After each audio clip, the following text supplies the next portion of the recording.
नमस्कार, मैं श्रेयस वर्मा। आप देख रहे हैं दिल्ली न्यूज। यहाँ खबर राजनांदगांव से। गगन कुंभकार चिट फंड निवेदक संघ के प्रदेश। चिट फंड निवेशकों ने सरकार से पैसे वापस दिलाने की मांग की। एक समय ऐसा था, पैसा दुगना 10 गुना करने के चक्कर में चिट फंड कंपनी का मायाजाल पूरे प्रदेश में फैला हुआ था। निवेशकों ने लालच में आकर पैसा दुगना, 4 गुना और 10 गुना करने के लिए चिट फंड कंपनी में जमकर पैसा लगाया। जब पैसा लौटाने का समय आया तो कंपनियां आनाकानी करने लगी। कुछ कंपनी पैसा लेकर भाग गई और कुछ कंपनी डिफॉल्टर हो गई। कंपनी के संचालक जेल चले गए। देश प्रदेश सहित राजनांदगांव में चिट फंड कंपनी की निवेदक पिछले 7 साल से पैसा वापस लौटने की मांग कर रहे हैं। आज राजनांदगांव में चिट फंड कंपनी की निवेदक पैसा वापस करने की मांग सरकार से करते हुए कलेक्ट्रेट के सामने धरने में बैठे थे। गगन कुंभकार चिट फंड निवेदक संघ के प्रदेश। गगन कुंभकार चिट फंड निवेदक संघ के प्रदेश अध्यक्ष ने कहा कि राजनांदगांव जिले से लगभग 1 लाख निवेशकों ने निवेश किया है और 100 करोड़ रुपए राजनांदगांव के निवेशकों फंसा हुआ है। प्रदेश के हजारों करोड़ फंसे हुए हैं और देश के 42 करोड़ लोगों ने चिट फंड कंपनियों में निवेश किया है। मोदी जी ने चिट फंड पर कई कानून बनाए हैं, उसमें एक बर्ड्स एक्ट है।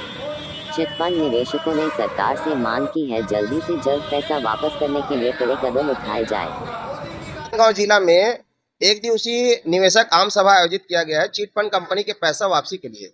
क्योंकि राजनांदगांव जिला में 1 लाख से ज्यादा लोग निवेशक हैं और 100 करोड़ से ज्यादा का हेरा फेरी राजनांदगांव जिला में हुआ है और पूरा प्रदेश में 30 लाख निवेशक हैं, जिसमें से 50,000 करोड़ रुपए ST SC OBC वर्ग का, किसान मजदूर वर्ग का पैसा चिट फंड कंपनी में फंसा है।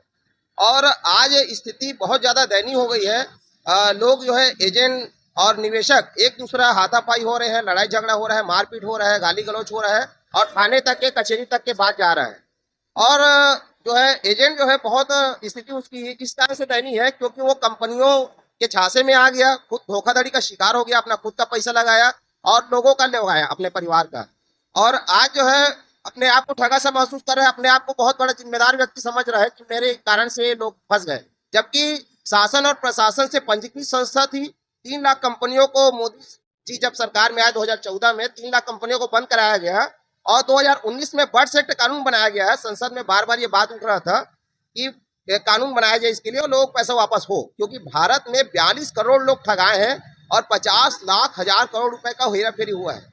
तो इसके लिए संसद में बात उठता था और 2019 में बर्ड्स एक्ट कानून बनाया गया है, जिसमें स्पष्ट उल्लेख है कि 180 दिन के अंदर में 2 से 3 गुना पैसा वापसी होगा।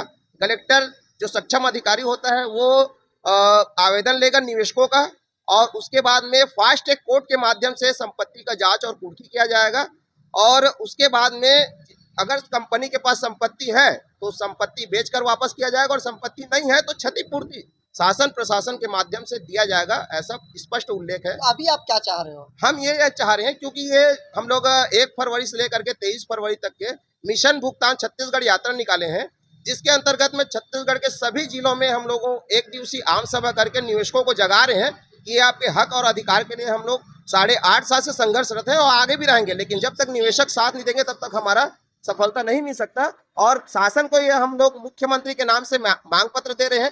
हम लोगों ने दिल्ली में जाकर राष्ट्रपति और प्रधानमंत्री को भी इस संबंध में ज्ञापन दिया है कि बर्ड्स एक्ट कानून जो अनियमित निक्षेप स्कीम पाबंदी अधिनियम 2019 बनाया गया है निवेशकों के लिए, उसको लागू किया जाए छत्तीसगढ़ में और छत्तीसगढ़ के जो गरीब तबके के लोग हैं जिनका पैसा डूबा है उनको राहत दिलाया जाए। नाम बताइए। मैं गगन कुंभकार प्रदेश अध्यक्ष छत्तीसगढ़ अभिकर्ता एवं उपभोक्ता सेवा संघ।